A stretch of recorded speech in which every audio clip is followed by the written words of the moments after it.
They're setting up the link on the webpage so that everybody who wants to watch can watch. Give them a few minutes. We're making progress.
All right, Tracy, you should be getting it. Okay.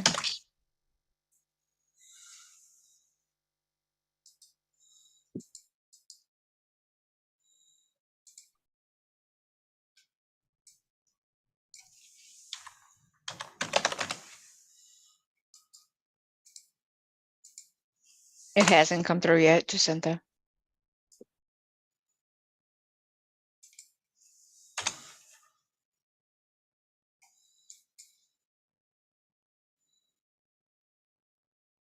Oh, I got it.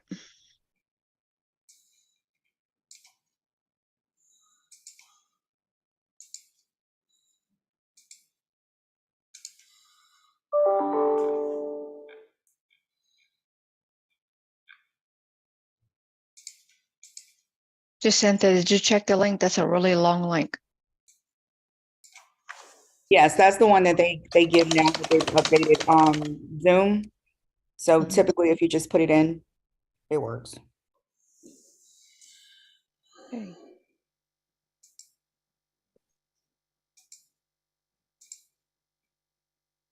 me try this.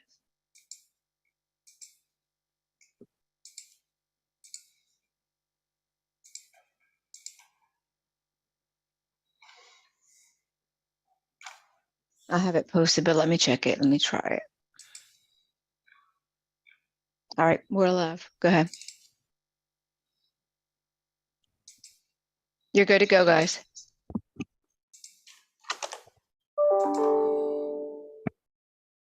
Okay, are we taking? Yes. Okay, I'd like to call this meeting to order.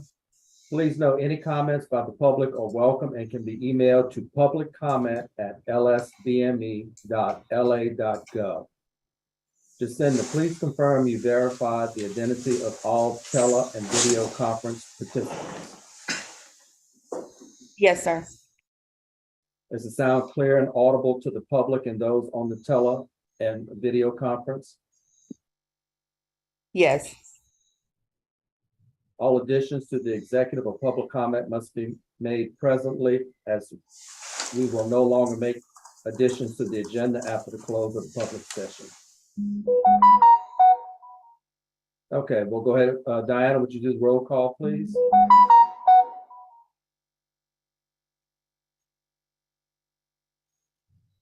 Okay, so roll call, Sheila Guidry. Here. Beth Hamilton. Here. Brett Stafford, Present. Mike Nolan. Oops, Mike, you there? I still see you. Yes, I'm here. Can you hear me? Yes, I can now. Thank you. Donna Miradino present, and then Raymond Peasany. Present. Okay, All right, we have a quorum.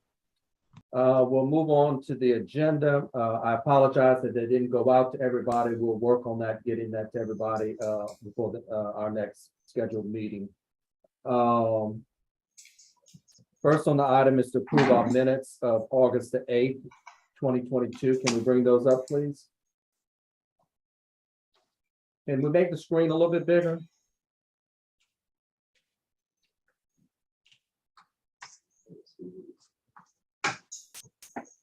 Thank you.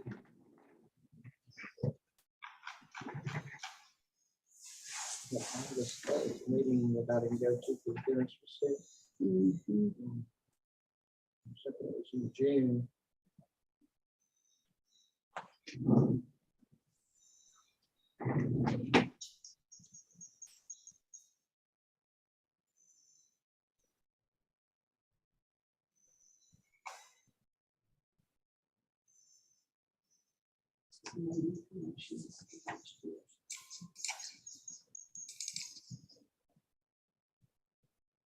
Does anyone have any questions about the minutes? Has that everybody had time to look at them?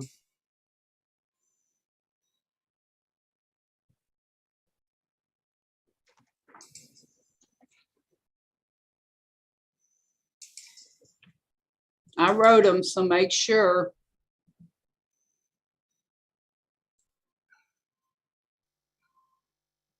Do I have a motion to accept the minutes as presented? Motion.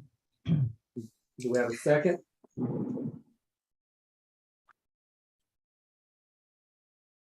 Second.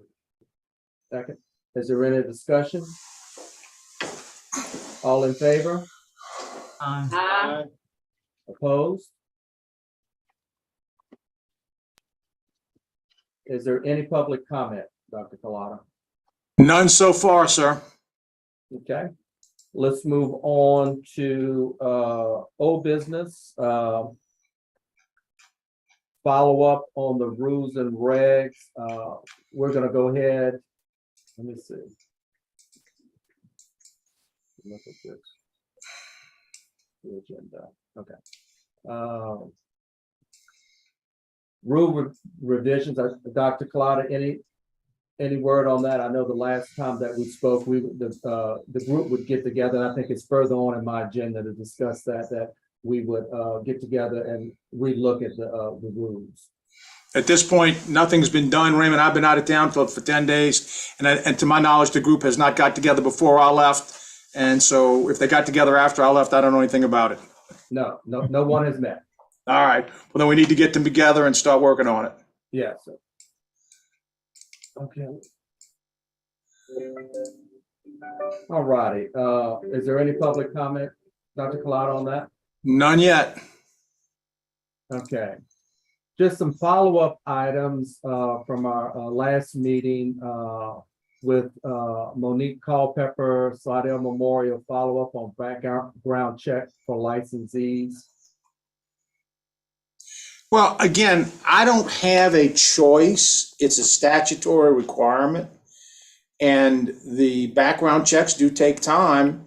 We tell everybody the sooner you get the paperwork to us, the sooner you're going to get it back. But for more than anything else, that's our rate limiting problem. I wish I could get around it, but I can't.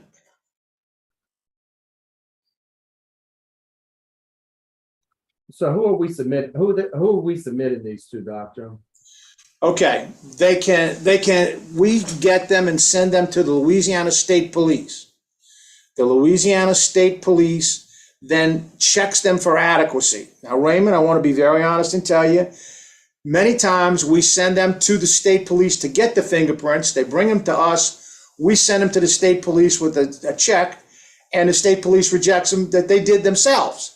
But nonetheless, whatever, if it's not rejected, it gets moved on to the state, to the FBI, and the FBI then takes its time to get it done and sends it back to us. And we have tried, and we're going to keep looking to automate it, but it's been, as it turns out, fingerprints are as much an art as they are a science, and it's the quality of the print that is the issue that is at hand for the FBI to make a determination. Okay. Does anyone have any questions they'd like to ask about that process? I do. Sheila? Like for so many years, we've never had a problem. Why all of a sudden you think, Dr. Cloud, all these problems are popping up? Well, I think three things have happened, Ms. Sheila. Number one, we have grown and we send more. Virtually all of the other licensing boards are sending them now that they didn't do as aggressively as we do. I think the volume of work that gets to the state office is much higher than it's ever been. Now all school teachers, even volunteers that work in schools, are getting these things. It's just a sign of the times and the world we live in, that more and more agencies and authorities are deciding that it's a worthwhile endeavor. And it's just, I do not think the state police, at this time is doing a bad job. It's just that I think they're overwhelmed. Okay. Any other Raymond? questions? It's not a Diana? question, it's not a question, Raymond, it's just a statement. And again, so we're talking about the licensure process as a whole, or just the background check being a holdup? Well, I think we're moving in a direction of making it better all the time. I think we continue to add services and upgrades. I think that, we do have a lot of initial licenses that are coming in, but and we're working to streamline that number of people. But at the present time, we have about 281 initial licenses in process, and we're trying to get them through. I know Miss Phyllis and them are working real hard to get it done, and I keep pushing them, and I think they're doing the very best they can do at this point in time.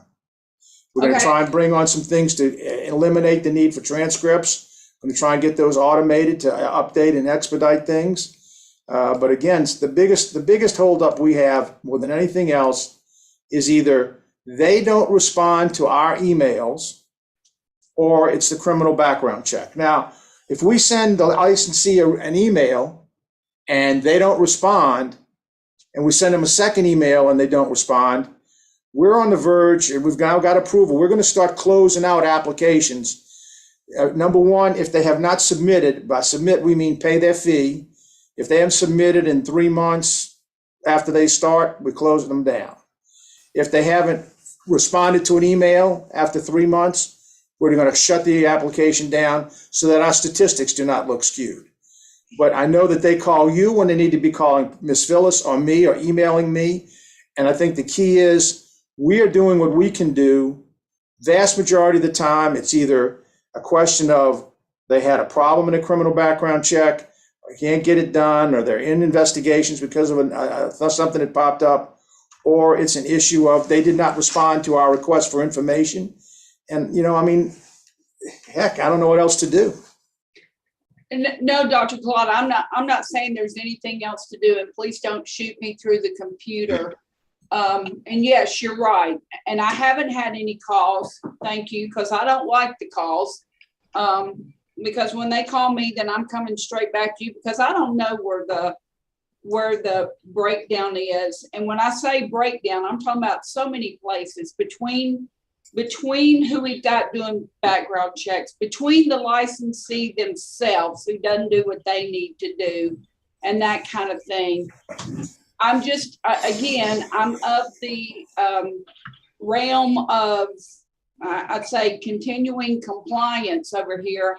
I'm just wondering if there is a mechanism, and I'm not saying start this now, that when an individual gets their initial license, that we have them come back and fill out a survey, and that survey would go back to your office to look at. Were you happy with the process? Yes, because what we may find, Dr. Claude, is 90% of them are good. It's that 10% that are screaming the loudest. And again, I'm not saying there's any changes to be made, but from the realm that I come through, if you want to know if there's a problem, you survey it, and then you see where your problem is, and then you see if it's something you can fix. And it may not be anything we can fix. And that's just a thought. I'm not saying we need to do anything like that. Well, you know what? As a sidebar, why don't you design what the survey would want to look like, and maybe we can adapt it to all classes of licenses and get the board to approve it, and we can start doing it. But again, when we look at our numbers and our stuff, a lot of these people have had open applications for months and months and months and not provided the information. So we're just going to start closing them out. Okay. Dr. Collada, Michael here. The 281, is that just respiratory or is that all? That's 281 licensed respiratory therapy applications. I'm looking at them right now. Goodness. So those are 201 that are open that for a period of time, or everyone? No, that's everybody. That's everybody right now. And we're going to be closing out all the stuff from 2001, most of the stuff from 2022. And we're just going to say you didn't respond. Sorry, the application is closed for incomplete. And if they want to start over again, it's going to be easy for them to start over again. But they're going to have to pay again. I mean, we started work on it. And the ones that they don't submit, we close out. We'll keep their data. But, if people don't pay, we shouldn't do the work. And if they pay and we do our work, but they don't do theirs, we're going to charge them again. Thank you, sir. Sheila, you have a question? Yes, I do. It's so difficult for me to wrap my head around. You go to school, you pay all this money to go to school, you apply for your license. Why would they not want to respond to emails to get the process going so they can go to work? It's just hard for me to understand why people would do that. It's hard. Go ahead. Sheila, and again, I'm jumping in here, but when we're talking about 2020, 2021, and 2022, how many of those individuals were actually working for us from out of state? And then we came out from underneath the emergency. I'm going to venture to say probably 50% or 60% of what he's got in that pile is going to be individuals who thought they wanted to stay in Louisiana and work for somebody and didn't. I don't think this is our students. Okay. I really think it's left over from COVID. And once they purge those files, I think that number's going to go down. I know before we ever got electronically, from a school point of view, the analysts that I had I'd send a list of names and I'd get a call back going, I haven't seen, Mary May. Oh, I'm sorry. She moved to New York City. Okay, I'm purging that. So I really think a lot of what's in that work queue right now, I think it's going to be the leftovers from COVID and those that thought maybe they would stay and continue to work relief. I could be wrong, but that's my guess. Well, for certain, we get calls from credentialing offices on behalf of applicants, and they want to know the status. And it seems to me that these applicants have kind of misleading these people, because these people are thinking that these applicants are aggressively pursuing a license. And, when I look, they call, the credentialing officers call, and I look at the profile, these people have submitted nothing. And this is, 2 months in, So I don't know, maybe the demand is so great that they can just pick and choose where they want to go and where they want to work. But I run into that quite a bit. So Phyllis, Yes, ma'am. This example that you just gave, you're basically talking about therapists that are coming to work here at a hospital and have applied for a license, not a student, correct? I really don't know. I hadn't really assessed it or analyzed the who's of it. It would seem like I've seen, when looking into the profiles of these people whose credentialing office calls inquiring about them, look like I can recall seeing licenses that these people had, not that they sent the verification, but because we uploaded their licenses out, verification of our license ourselves. So look like, it could be that people who are, from other states more so than students, that may be. Mhm. And the other thing I'd like to add, Ms. Sheila, and for all of the members, when these agencies call up, we cannot tell them anything. We can only tell deficiencies to the licensee, applicant. Mhm. And so sometimes people say, well, what can we do? I say, tell the applicant to call the license analyst, answer their emails. That's really all we can do. And now we are looking at and trying to bring together the business partner portal to make it easier for the hospitals who want to hire these people to look and see what's going on. And then they can say, oh, well, you hadn't sent such and such, you need to get that done. Because I think they talk out of both sides of their mouth sometimes.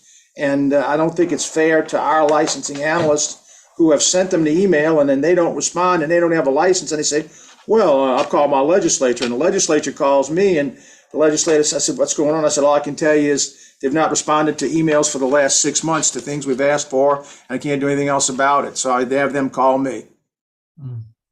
Dr. Collada, I like that idea. It's the first I hear about it. Is the hospital portal, are y'all working on that? We are working on that. Yes, there are a number of issues we're trying to iron out. And quite frankly, the goal before the end of this year is to bring investigations online.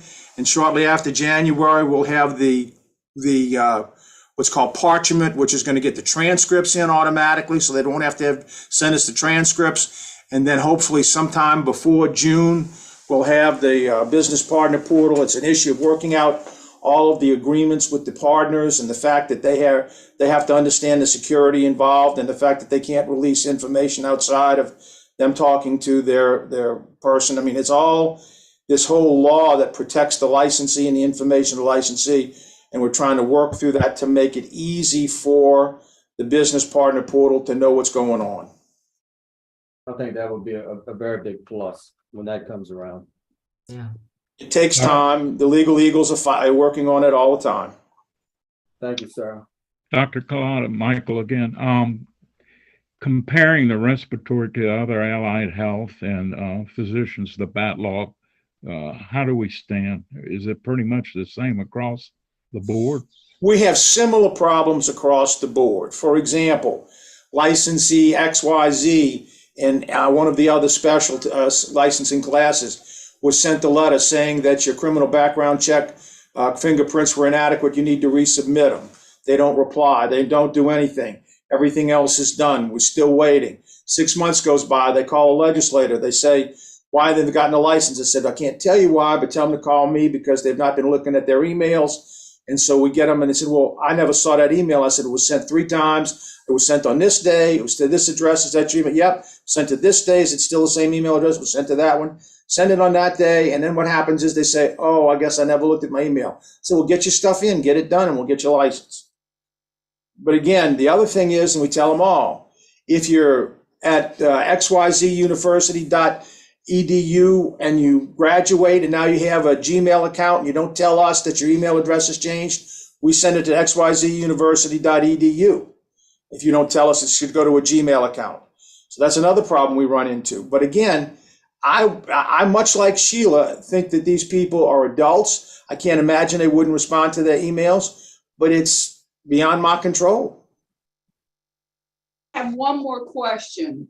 And again, just a curiosity question, because I've had individuals that had let's go back to the fingerprints. It is an art and it doesn't, I had one student one time that had 3 different entities roll them and it still had to get it rolled a 4th time. If an individual submits an application, everything on the application is done short of fingerprints. There is nothing on the oath of affirmation that leads you to believe that there is any other problem. Do y'all grant a temporary while they're waiting on the prints to come back? Now, if there's a red flag, I get it. But if the application is clean and pure from what you've looked at and all we're missing is print, can there be a temporary while we wait on those prints? I mean, I know they've done that in the past. In the past, they did it. About 18 months to 2 years ago, the board decided it was so important to not have criminals get licenses even on a temporary basis that they asked us to stop doing it. Okay, We did waive a lot of criminal background checks during and gave provisional temporary permits to people coming out of school, as you know, during COVID. And we did all of these things to try and expedite people into the workforce. But that was really under the COVID, a declaration of emergency. That's over now. The board wishes to have everybody that's licensed to have a criminal background check before they start treating patients, before they get in the environment where something could happen. I'm good with that. Just asking. Thank you. No, and we have looked at it, and we used to do it in the past, but the board felt it was to better protect the public. It should be done with, no temporaries just because of criminal background check, except during the COVID emergency. All right, is there any other questions on license, on the background checks? Okay, is there any public comment, Dr. Collado? Let me quickly check, 1 second. None yet have come in. Okay. Next item on the agenda, the North Oaks Medical Center response. Did we get a letter out to them since our last meeting? Any response from them? Not at this time have I gotten any response from them, and we'll double check and make sure it went out, but it's my understanding it did go out. Okay. Any public comment? None? Okay. Next item on the agenda, follow-up, Kathleen Warner's response. Did we get a letter out to her and any response? Let me pull it up, I apologize. Okay, Kathleen Warner response. I have to apologize and say I'd have to follow up on that and let you know privately, but I'll make sure it's gotten out if it didn't get out. Okay. The same with Ms. Farrell. Like I said, I'm coming in cold, first day back after 10 days out, so I'll check on it, make sure it gets done. Any public comment? Any public comment, Dr. Dan, on that one? No, sir. No, sir. Okay. The follow-up on Eula Barrett's inquiry with Terrebonne General. Similar. I'm sorry, Doctor.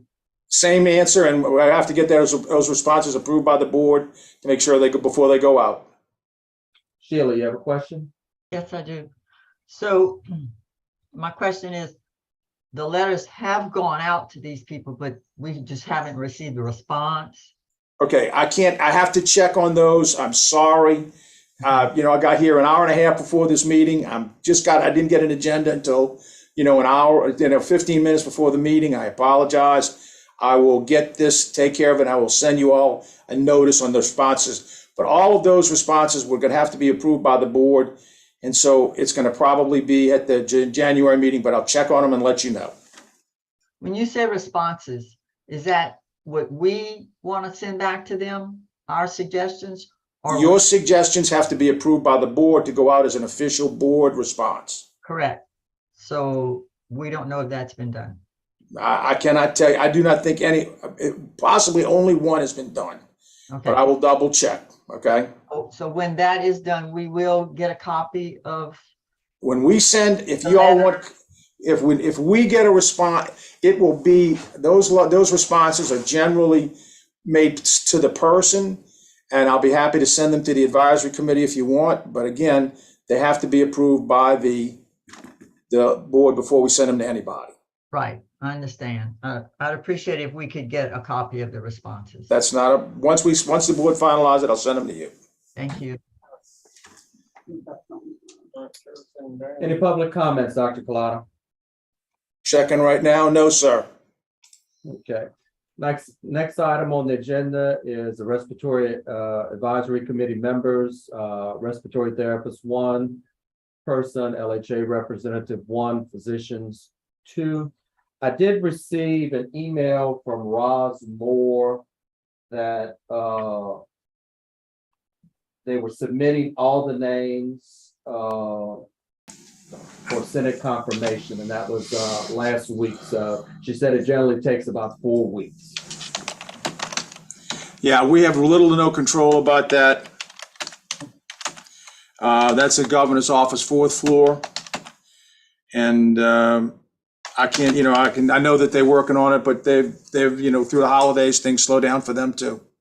But yeah, she reached out to me by phone and informed me of it, so that was nice. So Yeah, she's a wonderful lady to work with, but it's just getting on the governor's schedule. yeah. All right. Any questions? All right. Is there any public comment, Dr. Collada? No, sir, not at this time. Is there any other old business anyone would like to discuss? All right, we'll move on to new business. And I apologize before we move on. We have a new licensing analyst I was just introduced to prior to our call. Help me, is it Patricia? I apologize. Priscilla. Priscilla, okay, Priscilla Bartholomew. So she'll be our new licensing analyst. Welcome All right. aboard. Yeah, welcome. All right, we'll move on to new business. The licensure process, Phyllis, I think we pretty much covered it earlier, but is there anything that sticks out at you that's holding up this applicant besides anything that you told us so far? I noticed probably about the near 300 applicants pending that we have, probably half of them have not submitted anything since August, and probably more than half of them haven't submitted anything since August or September. So yeah, these they may very well be those from the COVID permits or something, So sometimes if we jar them, send them another deficiency, then a few of them will respond and submit something else. So they're not aggressively seeking licenses. Yeah, For I'm sure, gonna go most with the of them. same mindset as Diana, that most of these were probably COVID and they've since left the state or are seeking employment elsewhere, probably a large number of those. While we're here, one more time for Phyllis and now our new licensing analyst, Ms. Bartholomew. If there is anything from a school point, all right, so we're talking about new grads. If you notice any issues coming through with new grads that they're liking or failing to do XYZ, if you will send that to one of us, we will go through the LSRC Education Committee and try to get those things cleared up from the school. That's one less thing you have to worry about. So if you can identify problems, and maybe the problem is not checking your dashboard, we can send that out to all the educators that are on this education board, and that should help y'all with any problems from new grads. Okay, I don't think we can send specifics. We can send information like people are not checking their dashboards, people are not submitting requested information. But we can't say to you, licensee XYZ does not. We can't give licensing information. No, I'm not asking for information. Okay, all right. If you come back and tell me that 50% of the holdup on the students is fingerprints, then what goes back out to the schools is, please start this process earlier than what you did, because I know students that will go in 2 weeks before they submit thinking it's going to come out and it's not. So generalities on fingerprints are being delayed, not checking your dashboard, you failed to do this. Those generalities can go back out to the student population, and we can see if we can shore some of that up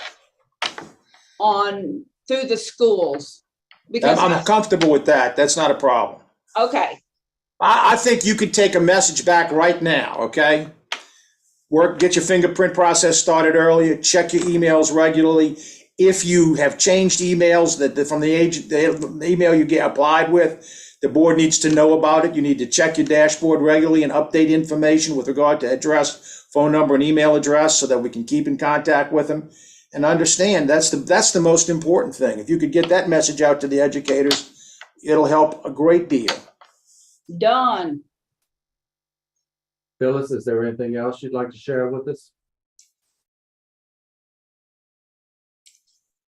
Concerning that, the information, I mean, I think we can create a packet that will, certainly guide how they submit their application, you know, like what do we mean by a notarized form?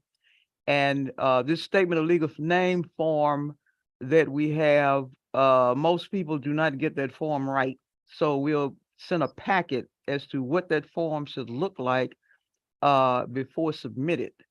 And, so I think that, along with the information that Dr. Collada has urged or suggested would help to perfect their application process and minimize, if not totally eliminate, problems. Okay. But we'd like to get out of sending paper, and we are making changes to the application forms that they don't have to send a lot of things that notarize, but they have to send things that are signed and verified. We're streamlining that process all the time. But I think the most important thing is check your dashboard, because everything you need is on your dashboard in a deficiency list. And I'm trying to get my ladies out of the business of sending paper to anybody or looking for paper. We want to get this done so that everything that gets done electronically, so that we expedite the process as fast as possible. Thank you. Anything else, Phyllis? Am I still on? No, that's it. That's it. Okay. So Phyllis, Is there any? am I to okay, Jill. understand you're gonna get a copy of that packet out to us or to Diana? With the approval of Dr. Van, would that be an okay thing to do at this time, Dr. Van? So we can add the list. I'd like to take a few minutes to sit down and talk with you and Aloma about this. Okay. I think the issue is everything that would be in that packet should be online and available in the portal. And if we're not doing it online, then we'll do a better job of putting it online, of instructions on how to fill out an application. Okay. All right. I think the key here, though, is let's get out of the business of paper. We're wasting too much time on mail and snail mail when we got electronic capabilities that would, allow us to get things done promptly and efficiently. But you and I and Ms. Aloma will meet and discuss that. I think, Sheila, the goal is to get all this out of paper and onto electronic. And if we need to do a better job with the instructions at the initial, we'll do a better job and put what amounts to the packet at the very beginning. But also, I'm a little concerned, okay? It's really hard for me to understand, and I guess I'm just kind of dumb. And you can say that about me if you want. These are college graduates that are going to be doing healthcare, and they don't know how to fill out a form. They don't know how to follow up themselves. What happens when they get an abnormal lab result? What are they trained what to do? I mean, these are our healthcare professionals, and I'm a little bit concerned about that the concern that y'all are expressing that they don't know how to fill out an application. And if we're doing a bad enough job electronically, we'll do a better job. But I don't know that we need to be giving them instructions other than online. I'm sorry. I apologize. Tell me why I got to do more than that. No, I agree, definitely 100%. I think with Diana, we're just trying to help in any way that we can prevent 300 applicants sitting on her desk, on Phyllis's desk, if there's any way we can help, Oh, we're going to clear that out. Don't worry. We got the approval of the board at the last meeting, and we're going to clear out a bunch of those very promptly. Great, thanks. All right, any public comment, Dr. Collada? 1 second. No public comment as yet. All right, next item on the agenda is the licensing statistics by Dr. Collada. Well, again, I pretty much went over them and showed them to you, and that's really where we are. Okay. Any public comment on that one, Doctor? No public comment yet, sir. And I even checked my junk mail. All All right. Next, up on the agenda, we have 2 scope of practice questions. Do you have a copy of those, Jacinda?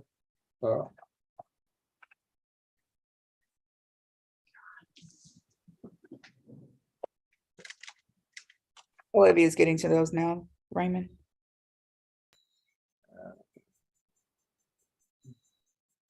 Keep on going. That's the minutes. Yeah, keep going. Keep going. All right, stop right Okay. there. Yeah. Thank you. All right, this came in from a Roxanne Clement, or Clement. Good morning. I have been waiting over a month for an answer to my question. I'm hoping you can help. When working for a durable medical equipment company, is the respiratory therapist allowed to do assessments on the patient when in their home to bring respiratory equipment, i.e. listen to breath sounds, get oxygen sets, etc.? It's been my understanding that only an instructor on equipment and its use is allowed. That's incorrect. That is incorrect. It's only for unlicensed personnel. All they can do is set up the equipment and instruct on the use. Respiratory therapists with a license can do anything their license permits them to do. Now, the question, and this is not for us to answer, is if that DME wants to do a charge for an assessment, is the insurance, Medicare going to reimburse that? But as far as being able to do that, the RT should be able to go in and listen to breath sounds and do an assessment before setting the patient up. Does that need to be on order of a physician? Well, that's how the equipment got delivered to start with. The physician places an order for home O2 via concentrator at 2 liters per minute. Good enough. Right. All right, All we'll get a response together for that and make sure and I'll get it on the January meeting and we'll send it out and send you a copy.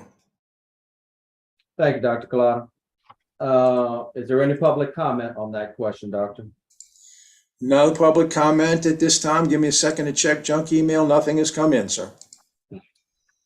All right, we have one more on, go back up, right there. On compact licenses. And this is from Lindsay Michelle. She's an instructor out of LSU in Shreveport or Bossier City. Hey there, had a few people stop by and ask for the famous Diana at the LSRC booth. Okay, I shouldn't have read that. We also had a guy from Texas ask us if there was any talk about a compact license between Texas and Louisiana. Was wondering if this has been brought up by the LSPME advisory board. Dr. Collada, is there anything on compact licensure? Okay, you would not have a compact between Texas and Louisiana. Compact licenses are nationwide. States buy into them by amending their licensing law. And I am unaware that the respiratory therapists have put together any move toward a nationwide compact license. If you know about it, let me know and I'll look into it. But I have not seen anything to date. But basically, we have compact licenses for physicians right now. And they're talking about compact licenses for there's a compact license for nurses that we don't get involved in. The Federation of State Board of Medical Examiners is looking at a possible compact for PAs. And again, a lot of this is going to be how licenses in states are worked. And I will tell you that there are lots of controversies and a lot of people get unhappy. I mean, I've had doctors call me up and say, well, I can't get a compact license because I had a problem, in Alabama 30 years ago. I said, yes, sir, that's the law. I can't change it. Well, who passed that law? I said, your legislator, And I think sometimes people, it looks like a good deal and there are downsides to it. And I think you would really need to know exactly what you want it to do, understand the downside of it before you give your approval to it. But a lot of times you don't have the choice. one of your associations will go to the legislature and say, this is a great idea. They sell the legislator on the idea that, oh, there'll be flocks of respiratory therapists driving down here to get a job in a heartbeat. And, we know that that's probably not true, but the legislature thinks, oh, well, this is a great deal. I'm going to get it done for you. And then we do it, and then people don't like it, and there's nothing we can do about it, because once it's in the law, it's very difficult to remove from the law. Sheila Guidry has her hand raised. Okay, Sheila?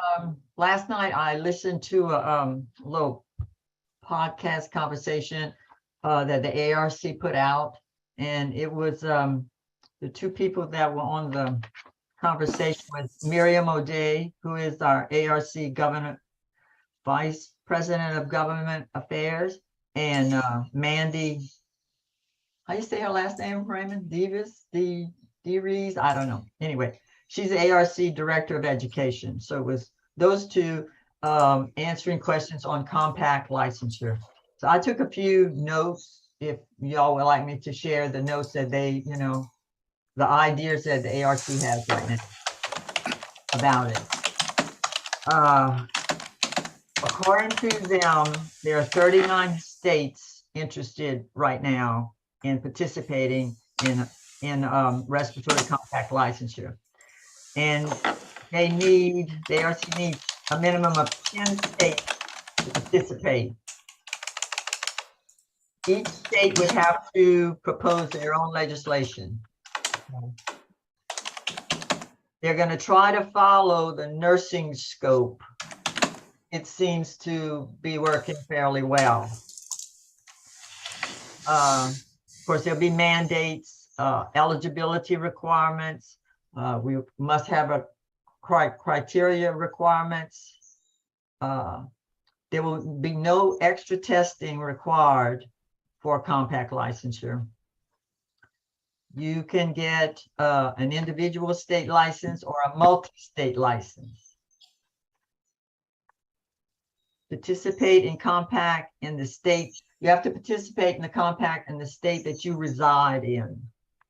So I'm assuming that means you have to sign up for it in your residing state. Like you can't live in Louisiana and sign up in Texas or whatever.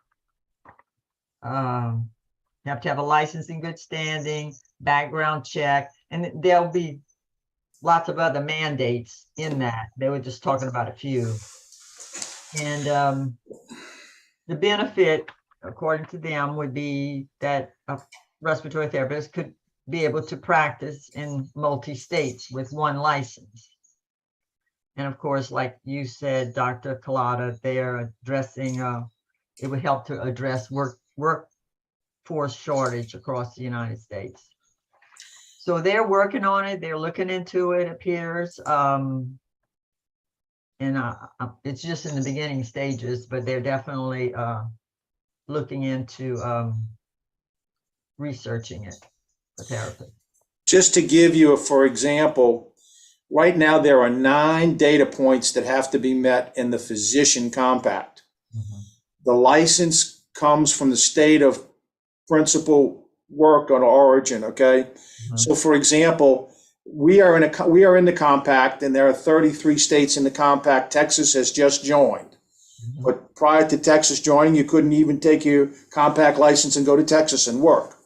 You can only go to someplace else. But what happens is, if you want a compact license in another state, okay, you first come to us, or you go to the compact office. The compact office then turns around and sends us a request for what's called a letter of qualification. Mm-hmm. If you've not had a criminal background check in a year, we have to do that, okay? Mm-hmm. They usually require the criminal background checks are good for 365 days. Mm-hmm. So we issue the letter of qualification verifying the school you graduated from and the fact that you've had no discipline here and a number of points where, the training and whatever the compact decides. And that's really in the law. So while it sounds like each state writes its own law, no. Each state adopts the compact law for RTs in its exactness so that each state has exactly the same law. Correct. Now, once that letter of qualification is issued, Then the compact sends it to the states that the person wants to get licensed, and they issue the license, usually within a finite period of time. And then if they have additional requirements, it's an issue. For example, we would probably have to say to somebody that's not a citizen that you can get the compact license, but if you're not become a citizen, we have to remove the compact license. That then is a discipline that goes around and gets back to the NPDB. So there's a number of things that have to be done and you have to look at very carefully. I would say to you all, as you begin to see the law itself evolve, we're happy to look at the law with you and tell you what we think may be some pitfalls in the law. But ultimately, the legislature is going to make that decision. It's not the board. They, if they true to form, they may not even let us comment on it. Okay. Correct. That's what they said, that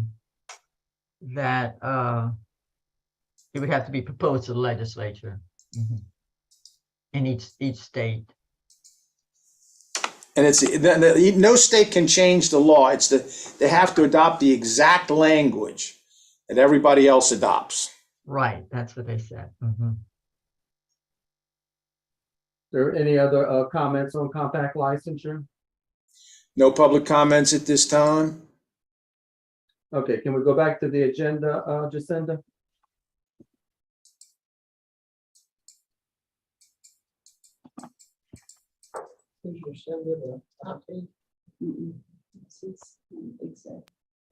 All righty. We're going to get together a work group meeting to review the rules and regs and for any other revisions that we need since the last time. I'll be looking at some dates. I'll get with everybody. I'll get with the board to see when Dr. Collada is available. And Miss Patricia. And attorney, I said. And I'm looking probably try to get that right after the first of the year so we can jump on it. So I'll look at some dates, send it out to the committee and see if it's good with y'all before I move on to Dr. Collada and the attorney. Okay, I have a question. Would it be Yes, sir. possible? Would it be possible for the therapists to meet, work out all this, any revisions that we feel needs to be done, put it in writing, and then present it, to you, Dr. Collada, and the attorney, rather than y'all having to sit through all of this with us? That's the way we've always done it in the past. Okay, well, here's the problem, okay? If you have a quorum, it's a public meeting. Okay. If you don't have a quorum and it's not officially named something, that's fine if a couple of individuals want to talk. But if y'all start circulating it around to just the members of this committee, it looks like the committee is operating outside of the public meetings law, and that could subject you all to fines that I can't pay for you, okay? So we want to make sure that you don't run afoul of public meetings. If as individuals you want to send to Pat and I what you think needs to be changed in the law, that's fine. If you want to send it around the committee, it could be construed as a rolling quorum. And Ms. Pat, if I'm stepping on any parts of my anatomy, please jump in and tell me. I just don't want y'all to get in trouble. Maybe Ms. Pat can make a comment.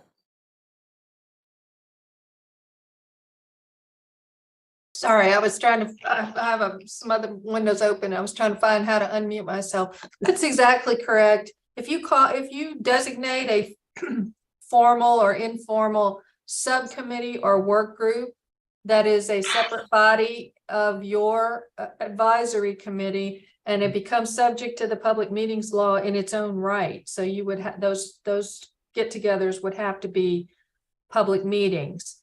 That's because you've designated it as a work group or a separate entity from your advisory committee. Now, if you and a couple other people just want to get together and talk about it, fewer than a quorum, and get some thoughts together, and present those to the full committee, that's fine. But you can't call yourself a work group or a study group or a subcommittee. That violates the law unless you do it in an open meeting. I'm just trying to find a way to get through this a lot quicker, and that would be a much quicker method. I think the quickest method would be, quite frankly, if each one of you all would say, we'd like to see such and such in the rules changed to so and so. And even if we get 3 points that are all different from each one of you, we can begin to synthesize something that we can present to you at the next meeting. And y'all can say, oh, that's not necessary if we do something else. But again, I think the key is, if you want to meet, we're happy to meet with you. If you want to, those are public meetings, and we just don't want you to get in trouble.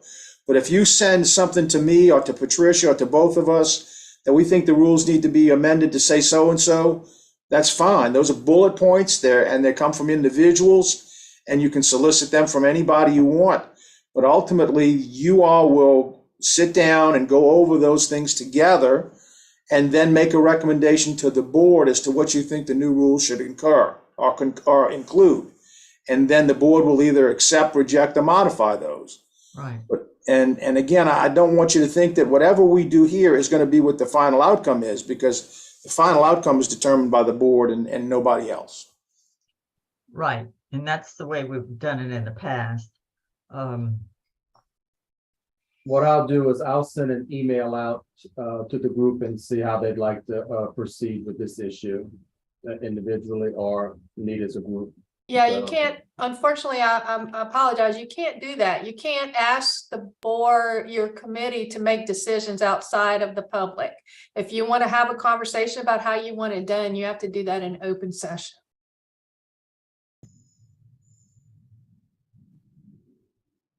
All right, well, we're gonna move forward with a work group meeting, and we'll get some dates that meets everybody's calendar. Is that acceptable to the committee? Sure.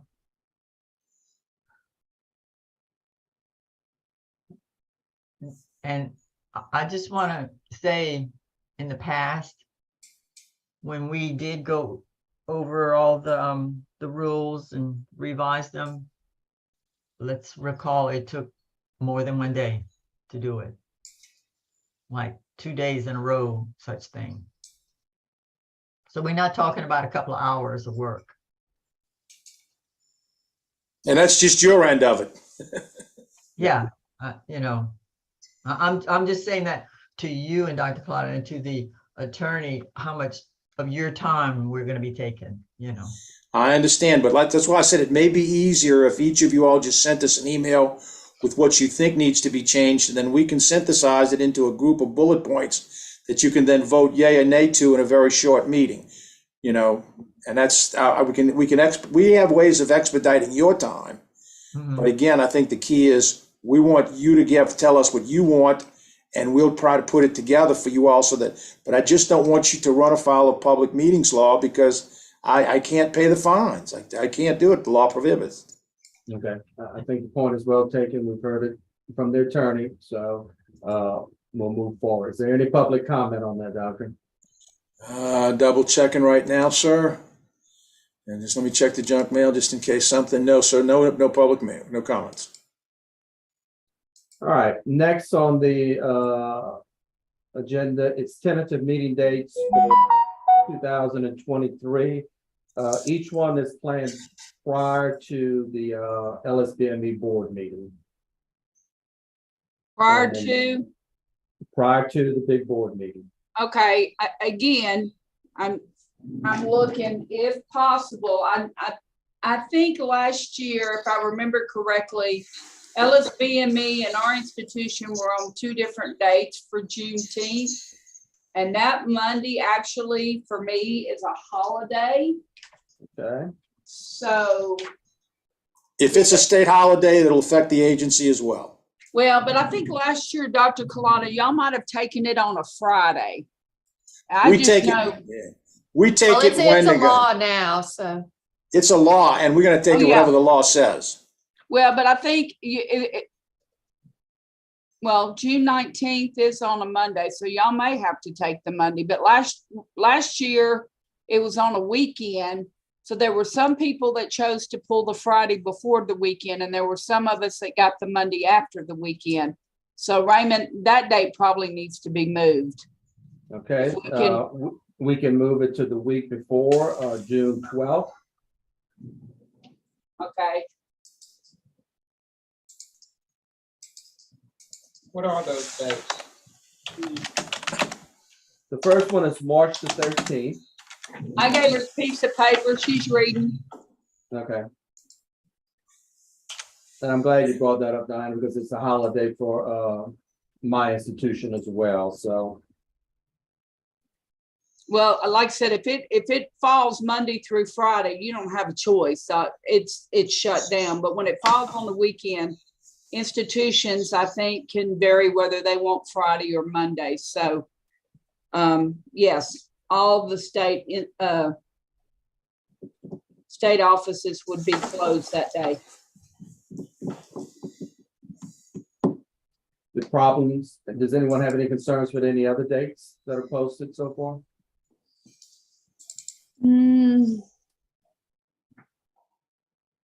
I don't see anything. All right. Can you move down on the agenda? I don't think there's anything else, but I'm not sure. Okay. Is there any public comment, Doctor, on the dates? 1 second. No, sir, no public comment has come in at this time. I'm not aware of any executive session items unless the board has anything that has come up since I've sent everything in. Jacinta, did you get anything from the investigations department? No, sir, we didn't receive anything from investigations. All right, then I think we're done with the meeting unless there's something other, anybody would want to discuss any item of the business. I think there's something that may need to be looked at. And again, I think we need to do our research on our side. And that is, Raymond, didn't you ask about the students working in a clinical site? And is it still being done across the United States? Is it approved by COARC? Is it approved by the AARC? I think that's something that we have to visit when we look at the rules and regs. You know, Okay. there are other states that are allowing students to do some things during their clinical, once they're enrolled in their clinical rotation, that, you know, when they're not doing rotations, when they're off, they could be employed to do some minimal tasks. Okay, so we'll research that. We'll research that and we'll look where we can address it in the rules and regs and then bring it before the board. Okay. Anybody have any other questions? Meeting moved to the 12. 12th. All right, do I have a motion to adjourn? Motion to adjourn. Do I have a second? Second. All in favor? Aye. Aye. All righty, thank y'all. Dr. Clotta, can you stay on for a sec? Yes, sir. And committee, y'all have a wonderful, happy, Everybody, safe holiday. Merry Christmas and Happy New Year to everybody. Yes, same. Merry Christmas, Happy Holidays. Bless you. I gotta go. All righty, have we stopped the recording? Turn off the recorder, please.